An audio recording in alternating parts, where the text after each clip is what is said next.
দূর দূর গরমের মধ্যে এতটা রাস্তা হেঁটে গেলাম। খুব যে আমার লাগে ঝগড়া কইরা তেজ দেখাইয়া জেদ দেখাইয়া বাপের বাড়ি চইলা যাই কইরা বাইরে গেলা না কেন?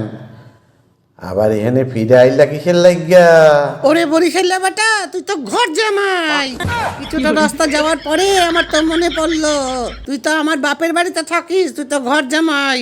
বেরো বেরো বেরো, তুই আমাদের বাড়ি থেকে বেরো বেরো বরিশাল শয়তান না বেটা।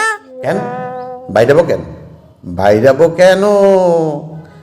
বিয়ার সময় তো তোমার বাপ মা আমার লগে কন্ডিশনই কইরা নিছিল যে আমার মাইয়া উক্কা মাইয়া মাইয়া আমার বাড়ি সাইডে যাইবে না, আমার বাড়িতে তোমার থাকতে হবে। তাহলে আমি এই বাড়িতে বাইরাবো কেন? বাইরানোর হয় তুমি বাইরাও, আমি বাইরাবো না এখান দিয়া। এ তুমি আমার ঘর জামাই কও আর যাই কও, আমি এখানেই খুঁটি গাড়া বসে থাকবো। এখানেই খুঁটি গেড়ে বসে থাকবো? এখানে খুঁটি গেড়ে বসে থাকে আমার হাড় মাছ ভাজা ভাজা করে খাচ্ছে বরিশাল শয়তান না বেটা কোথাকার।